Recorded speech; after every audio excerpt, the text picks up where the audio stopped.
दोस्तों आज का व्लॉग मोस्ट हॉरिफाइंग होने वाला है क्योंकि इंडिया का मोस्ट हॉन्टेड किला भानगढ़ आज हम वहां पे जा रहे हैं। आपको सारे गाइड्स करेंगे कैसे जाए, क्या वहां की जो कहानियां हैं वो सच है। बहुत सारी स्टोरीज है, 3 स्टोरी तो ऑलरेडी है, कुछ एक्सपेरिमेंट्स भी होने वाले हैं इस भानगढ़ किले पे, तो हमारे साथ जुड़े रहिए। सबसे पहले चलते हैं भानगढ़ के किले। दोस्तों मैं तो ऑटो से जा रहा हूँ, लेकिन सबसे इजी वे जो है भानगढ़ जाने का वो है कि आप सिंधी बस स्टैंड से दौसा की बस पकड़ लीजिए और दौसा लगभग 80 रुपये में आप दौसा पहुँच जाएंगे और उसके बाद वहाँ से आप लोकल साधन लेकर के भानगढ़ आसानी से पहुँच सकते हैं 100-150 रुपये में। दोस्तों हमने तो ऑटो बुक करी क्योंकि हमें जयपुर भी घूमना था, तो हमने जयपुर से प्रॉपर ऑटो पूरे दिन के लिए बुक कर ली। तो गाइस फाइनली आज अब हम लोग पहुंच चुके हैं भानगढ़ और रास्ता लगभग 65 किलोमीटर का था, बट ऑटो वाले अंकल बड़े ही अच्छे हैं। क्यों आरिफ को देखा? ऑटो वाले अंकल काफ़ी काफ़ी हेल्प किया उन्होंने। ये ऑटो वाले भानगढ़ एंट्री के टिकट्स भी हैं दोस्तों, बट यहाँ पे सबसे बड़ी प्रॉब्लम है मंकी मिनास।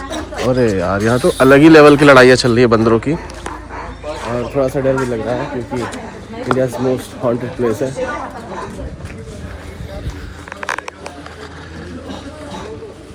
तो गाइस भानगढ़ आने की जो टिकट्स हैं वो 25 रुपीज़ की है, जो हमने अभी ले ली है, और अब हम यहाँ से एंटर करने वाले हैं। अगर गुस्से में कहीं काट ना ले बहुत सारे बंदर है भाई यहाँ पे। तो गाइस भानगढ़ की जो कहानी है वो सिंघिया सावड़ा तांत्रिक के ऊपर है, क्योंकि उसके श्राप की वजह से ये जो भानगढ़ है वो किला जो है पूरी तरह से शापित रहा है। और मैं आपको थोड़ा व्यू दिखा दूँ, ऊपर चढ़ना पड़ेगा मुझे। भानगढ़ किला सामने है। महारानी रत्नावती थी, 18 वर्ष की थी, बहुत ही खूबसूरत हुआ करती थी। तो एक बार वो मार्केट में निकली इत्र लेने, और इत्र की दुकान पे थी। तो सिंघिया सावड़ा ने उन्हें जब देखा था तो उन्हें बहुत पसंद करने लग गया था कि भाई शादी करना चाहता था उनसे। इत्र की दुकान पर उसने जो इत्र थी जो उन्हें पसंद थी, जो वो लेने वाली थी, उस पर उसने जादू टोना किया। और जो उनके साथ मतलब साथ में चलने वाली रखवालन थी, उन्होंने वो चीज़ देखी लेकिन वो बोली नहीं। फिर बाद में जब वो आगे इत्र लेकर निकली तो उन्होंने बोला कि जो सिंघिया सावड़ा है उसने उस पर तंत्र मंत्र किया। तो उन्होंने वो उसी वक्त वो जो इत्र का मतलब इत्र था उसको फेंका एक पत्थर पे, और वो पत्थर पे फूट गया। और फिर बाद में वो जो तंत्र था वो उस पत्थर पे जाके लगा। उसके बाद ये जो कहानी हुई यहीं से स्टार्ट होती है इस भानगढ़ किले के अंत की, क्योंकि वो जो पत्थर है वो खिंचता हुआ चला गया उसी सिंघिया सावड़ा के पास, और उसकी मौत हुई। लेकिन वो मौत के पश्चात उसने श्राप दिया कि इस भानगढ़ के अंदर जितने भी रहने वाले लोग हैं वो मर जाएंगे। और उसके बाद जो एक युद्ध हुआ, और उस युद्ध के दौरान यहाँ पर भानगढ़ के जो राजनिवासी लोग थे वो सबकी मौत हो गई। तो ये थी एक प्रॉपर कहानी, और आज भी उनकी जो आत्माएं हैं वो इस भानगढ़ किला में मतलब रहती हैं, ऐसा लोगों का एक मानना है। तो आपको कैसा लगा ये स्टोरी आप ज़रूर बताइए, लेकिन इसके पीछे भी और भी 2 कहानियाँ हैं, वो भी मैं आपको आगे बताऊँगा। गाइस इसकी एक और कहानी है। जो यहाँ के राजा थे भगवान दास, वो जब भी किला बना रहे थे तो वहाँ पर एक पुजारी हुआ करता था। उसने बोला था कि उसके जो घर की मतलब वो जो घर है उसकी कुटिया जो हुआ करती थी, बोला था कि किला ऐसा बनवाना कि परछाई उस कुटिया तक ना पहुँचे। लेकिन जो राजा थे उन्होंने इस बात को तवज्जो नहीं दी, और तवज्जो ना देने की वजह से वो किला उसकी कुटिया की परछाई को क्रॉस कर गया, मतलब उस कुटिया उस परछाई के अंतर्गत आ गई। और उसके बाद उसने श्राप दिया कि यहाँ के लोग बर्बाद हो जाए। और उसके बाद ये कहानी और आधारित हो गई कि यहाँ से ही इसका नाश स्टार्ट हुआ इस किले का। ऐसे एक और इंटरेस्टिंग चीज़ आपको बतानी है कि जो तांत्रिक वाली कहानी थी रत्नावती रानी की, जो सिंघिया सावड़ा तांत्रिक हुआ करता था, वो आपको मैं दिखाऊं। पहले तो महल जो है भानगढ़ का किला, ये वो किला है सामने, और अभी हम इस पर एंटर करेंगे। लेकिन जो तांत्रिक हुआ करता था वो उसी वॉच टावर पर रहता था। ये देखिए, वहीं से महारानी को देखा करता था वॉच टावर पे, और वहाँ से ये महल आप देख रहे हैं ना यहाँ पे। और वो काफ़ी ज़्यादा पसंद करता था क्योंकि महारानी बहुत ज़्यादा खूबसूरत हुआ करती थी। तो गाइस हम लोग किले के अंदर एंटर होने ही वाले हैं। आप यहाँ का बाहर का व्यू देखिए। ये आई थिंक पहले का मंदिर हुआ करता था, और ये किला है। तो तीसरी स्टोरी भी बता दूँ आपको। तीसरी स्टोरी ये थी इस किले की कि भानगढ़ के सिपाही जो थे वो एक युद्ध हार गए। तो युद्ध के बाद जो यहाँ के राजा वाजा और उनके परिवार तो किसी तरीके से बच के निकल गए, लेकिन यहाँ पे खजाना बहुत ज़्यादा हुआ करता था। उस खजाने को छुपाने के लिए कि भाई किसी तरीके से हमारा खजाना लूटा ना जाए, तो उन्होंने क्या किया, उन्होंने कहा, एक अफवाह फैला दी कि ये जो महल है, ये जो किला है, ये शापित है। और उसके बाद क्या हुआ कि ये एक्चुअल में कामयाब रह गए इस कहानी को बनाने में, और लोगों को ये चीज़ क्लियर हो कि हाँ ये शापित है। और आप भी आज जान रहे हैं, आज भी सबको ये चीज़ पता है, जिसकी वजह से लोग यहाँ पे आते हैं। मोस्ट हॉन्टेड प्लेस को माना जाता है। तो उसके बाद जो ख़जाना था वो भी बच गया, और पूरी रूमर आसानी से पूरी दुनिया में फैलता चला गया। तो ये इसकी तीसरी स्टोरी है। हमारे आरिफ भाई अभी तक आ ही नहीं रहे हैं। गाइस क्या लगता है आपको, ये जो तीनों स्टोरी मैंने आपको बताई है इस भानगढ़ की, वो एक्चुअल में आपको सही लगती है? एक और एक्सपेरिमेंट करने आए, मिठाई लेकर आए हैं हम लोग। मिठाई बोलते हैं यहाँ पे नेगेटिव एनर्जीज़ हैं, और मिठाई को अगर आप यहाँ पे रखोगे तो वो फट जाएगी या खुल जाएगी, या मतलब ऐसे अलग टाइप की कुछ हो जाएगी। ऐसा एक्सपेरिमेंट, फिज़िक्स का एक्सपेरिमेंट बोला जाता है। तो हम वो भी ट्राई करेंगे यहाँ पर, बट पहले हम जो किला है उसके अंदर एंटर करें। खतरनाक चढ़ान है अरमान भाई। ये चढ़ान आप देख रहे हैं, देखने में भी वो है, पर बहुत लंबा स्लोप है ये। कैसा लग रहा है अरमान भाई भानगढ़ के किले में एंटर करते हुए? Any negative energies? अभी तो अंदर पता चलेगा। ये क्या है? क्या है भाई? यहाँ पे तो लोगों ने बियर वियर पिया है यार। अच्छा हाँ, माउंटेन ड्यूज है, कुछ ऐसा है नहीं।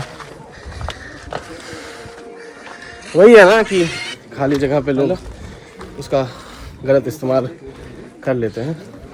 वो एक खंडर टाइप का है, वहाँ पे बॉटल वॉटल लोगों ने फेंक दिया होगा। ये है एंट्रेंस किले का। आरिफ, वो हमारा आरिफ, वो अपना अलग ही शॉर्ट्स की व्लॉग्स बना रहा है। मतलब बहुत इतना बड़ा भी किला नहीं है। क्यों अरमान भाई? ऐसा लगता है जैसे हम लोग आमेर का किला विला वहाँ पे जब घूम के आए, क्या बोलते हैं, सिटी पैलेस वैलेस, तो उन सबको देखने के बाद ये लग रहा है कि यार राजा रानी बड़े ही करीब हुआ करते थे। जस्ट जोकिंग ब्रो, जो कि मार रहा हूँ काफ़ी। बट किला जो एंट्रेंस है, जैसे ये एंट्रेंस सामने है, यहाँ से लेके कभी किला देखा जाए तो बड़ा है, ऐसा नहीं है। बट बाकी सारे किला जो हुए उनसे काफ़ी छोटा लग रहा है ये। अगर ये किसी राजा और रानी का किला हुआ करता था तो। वो देखिए हमारा बंदर, असली बंदर तो हमारा वहाँ है। वहाँ पे जाने के रास्ते इस वाले पे सिंधिया सियड़ा तांत्रिक का वॉच टावर देखिएगा इस, और यहाँ से किले से पूरा ओवरऑल व्यू देखिए। सिंधिया सियड़ा तो एक्चुअल में वो है तांत्रिक। गाइस मैं देखिए कहाँ बैठा हूँ इस वक्त, रेस की सीढ़ी पे चढ़कर बिल्कुल ऊपर जाके बैठ गया चुपचाप। पीछे की बैकग्राउंड आवाज़ को ध्यान मत दीजिए, बंगाली आंटी अलग ही जोन में आ चुकी हैं। तो बात है, बड़ा इस व्यू को देखिए, बहुत ही प्यारा है।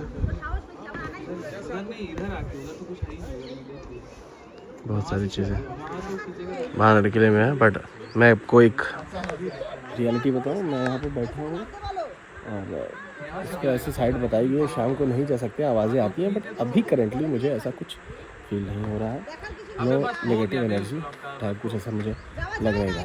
कमरे में चल के देखते हैं कि क्या कुछ नेगेटिव चीज़ें हैं कि नहीं है।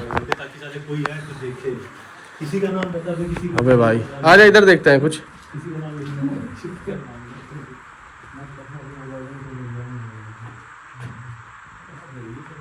कुछ ऐसा मतलब नेगेटिव नहीं दिख रहा है भाई। मैं प्रॉपर रिव्यू तो दूंगा, but India's most haunted place is no more. मुझे मतलब नहीं लगता कि ये मोस्ट हॉन्टेड प्लेस है। और इस किले में कुछ ऐसी चीज़ें भी नहीं है कि अगर आप मतलब इतना आ रहे हो कि दूर मेहनत करके पैसे खर्चे करके।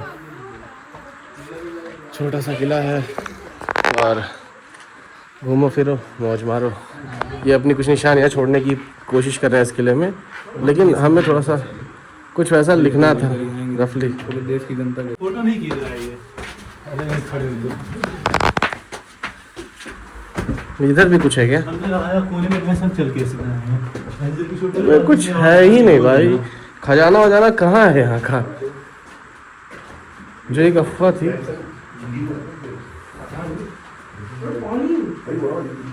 तो गाइस ये छत से किले के टॉप से आप इस पूरे किले का इस वक्त करंटली व्यू देख सकते हैं।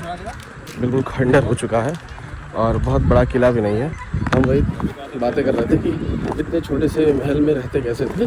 गाइस करण अर्जुन मूवी तो आपने देखी होगी, और इसमें जो मंदिर का सीन लिया गया था वही भानगढ़ की जो किला है इसी मंदिर का सीन है, और आप इसको नेट पे जाके देख सकते हैं। गाइस ये जो एरिया आप देख रहे हैं भानगढ़ के अंदर का, ये आप देख रहे हैं बहुत ज़्यादा बड़ा नहीं है, पर उस समय के लिए एक शहर हुआ करता था और यहाँ पर पूरा बाज़ार लगा करता था, और जितने भी लोग मतलब सामान वामान लेना होता था ये यहीं पर आते थे।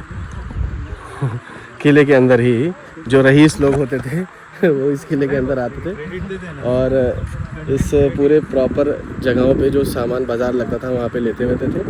और सामने राजा का किला था और ये वो मंदिर जहाँ पे पूजा हुआ करती थी। गाइस जो मेन गेट है उसके बाहर का जो एरिया है यहाँ पे भी बहुत सारी शॉप्स हुआ करती थी। मैंने अभी आपको कुछ देर पहले अंदर का दिखाया था कि अंदर भी बहुत सारी शॉप्स थी, बाज़ार हुआ करता था, लेकिन गेट के बाहर अब यही है कि क्लासेस वाइज चीज़ें डिवाइड होती होंगी उस समय, कि गेट के जो बाहर थे वहाँ पे मतलब लोअर जो लोग थे उनको रखा जाता था, उनकी मार्केट ये हुआ करती थी, और जो अंदर थे वहाँ पे कुछ ज़्यादा पर चीज़ें होती थी, मतलब उस हिसाब से मतलब डिवाइड किया गया होगा। पर बंदर बहुत है यहाँ पे, बहुत ज़्यादा बंदर आप देख सकते हैं। थोड़ा सा डर भी लग रहा है बट कोई बात नहीं, इस डर के आगे जीत है। गाइज़ अब हम यहाँ से निकल रहे हैं। अगर ओवरऑल रिव्यू की बात करें तो मुझे ऐसा नहीं लग रहा है कि ये बहुत हॉन्टेड प्लेस है, और कुछ ऐसे नेगेटिव वाइब्स भी नहीं है, और बिल्कुल खंडर जैसा हो चुका है, और कोई ऐसे कमरे भी नहीं है जो बहुत डरावने हैं जिसे देख के बहुत सारा डर लगे।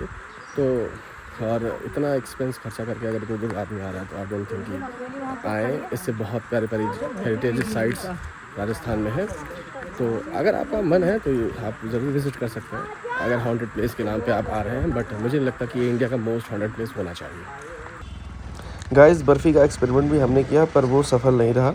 मतलब पूरे टाइम हम किले के अंदर उसको एक जगह पर एक ही स्पॉट पर रखा, लेकिन वो वैसा का वैसा ही रहा। दूसरी चीज़ की गौरव तिवारी जो कि सबसे ज़्यादा भारत के सबसे फेमस पैरानॉर्मल एक्टिविस्ट थे, उन्होंने भी भानगढ़ को ऐसा कुछ बताया नहीं था।